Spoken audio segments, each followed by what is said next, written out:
আজ আমাকে কথা বলতেই হবে ইনশাআল্লাহ, কারণ আগামীতে আবার আপনাদের সাথে দেখা হবে কিনা আমি জানি না। কথা বলতেই হবে। বসেন, কেউ দাঁড়িয়ে থাকবেন না।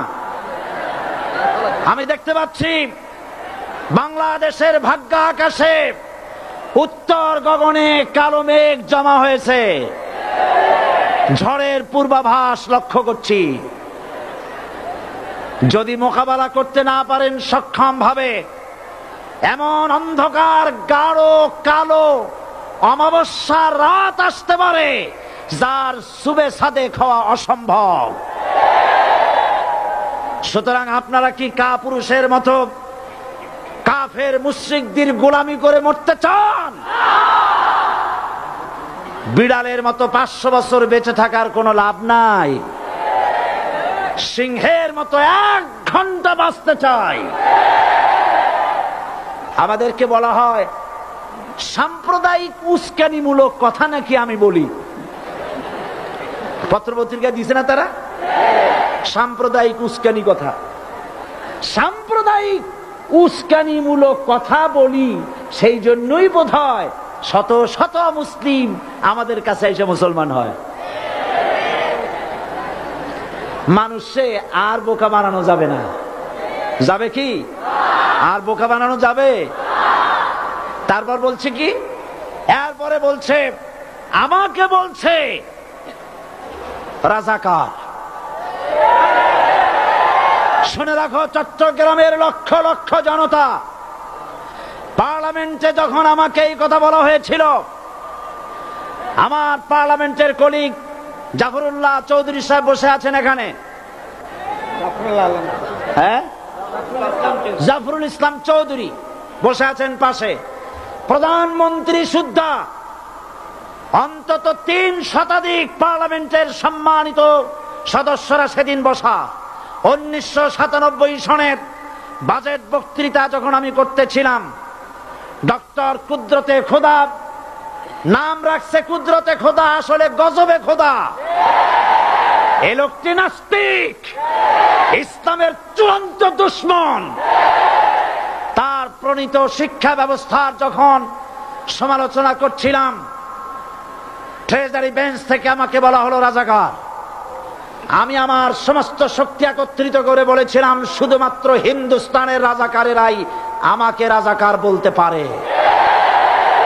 আমি বলেছিলাম 1973 সন পর্যন্ত আমি বাংলাদেশের কোন রাজনৈতিক দলের নেতা এবং কর্মী ছিলাম না।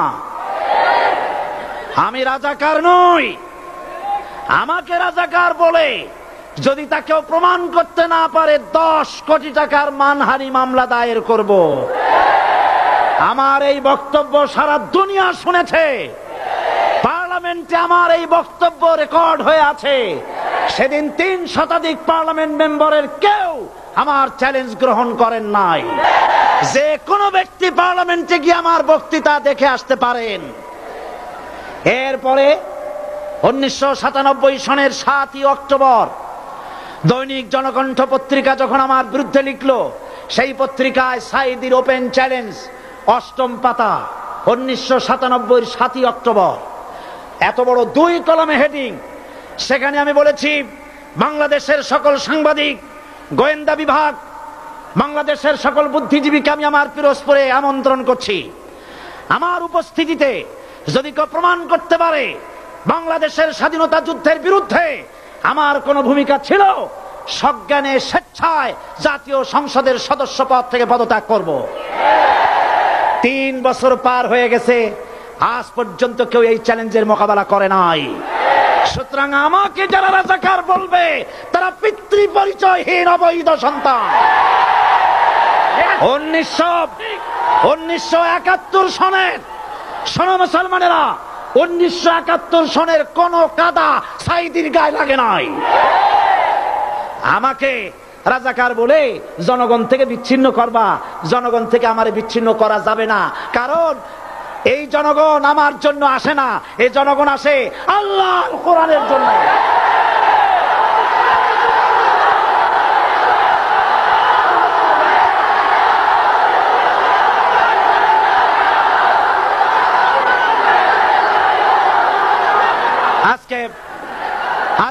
ইসলামের কথা বলে, যারা ইসলামের কথা বলে তারাই রাজাকার, তারাই মৌলবাদী।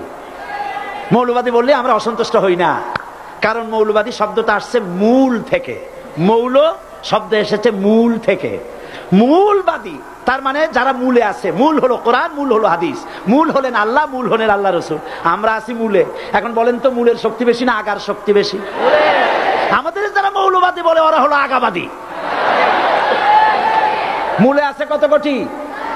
12 কোটি। মূলে আছে কত কোটি? আর আমাদের যারা মৌলবাদী বলে ওই থাকো গাছের আগায়, আমরা মূলে। লাভালাভি বেশি করবা না, 12 কোটিতে গাছের গোড়া আসতে নানা দেবে, মামু বাড়ি দিল্লি গিয়ে পড়বা, বাংলার জমিনে জায়গা হবে না। এ কথা বিশ্বাস করো। বাংলাদেশের মুসলমানদের শরীরে এক বিন্দু রক্ত থাকতে শয়তানের তৈরি করা ধর্ম নিরপেক্ষ মতবাদ বাংলার জমিনে কায়েম হতে দেওয়া হবে না, হবে না।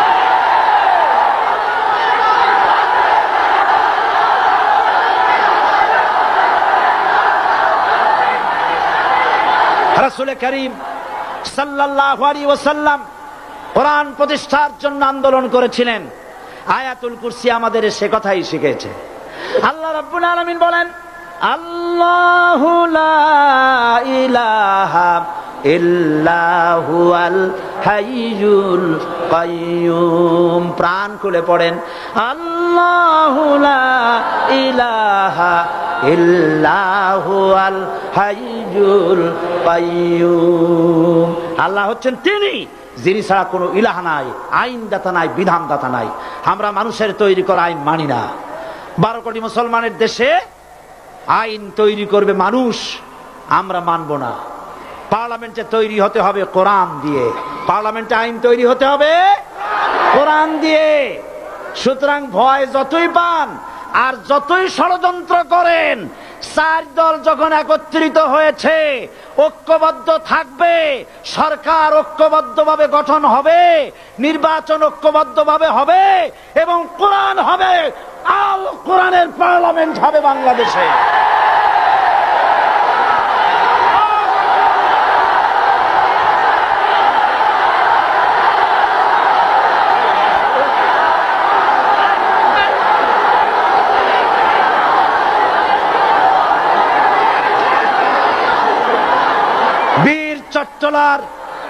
বীর চট্টলার মুসলমানেরা, বীর চট্টলার মুসলমানেরা স্বাধীনতার ঘোষণা এই চট্টগ্রাম থেকে স্বাধীনতার মহান ঘোষক প্রেসিডেন্ট জিয়াউর রহমান সাহেব দিয়েছিলেন। এই চট্টগ্রাম থেকেই ইসলামী রাষ্ট্রের ঘোষণা হবে।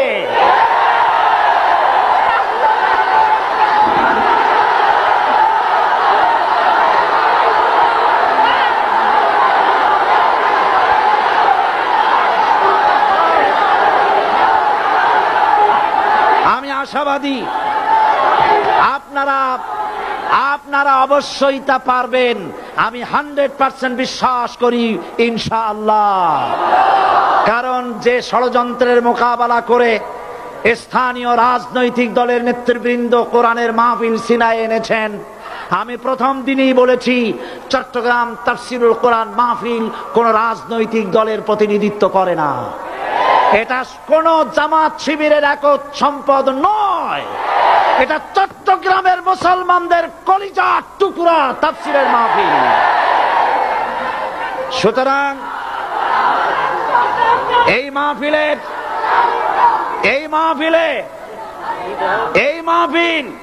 চট্টগ্রামে থাকবে ইনশাআল্লাহ কিয়ামত পর্যন্ত। 144 ধারা 288 হয়ে গেছে, ষড়যন্ত্র পায় পায় চলে গেছে। আমি ওই সব ছেলেদের বলি, সরকারি দলের ছাত্র হইয়া মুসলমানদের বিপক্ষে যাইও না। এদেশের ভাগ হয়ে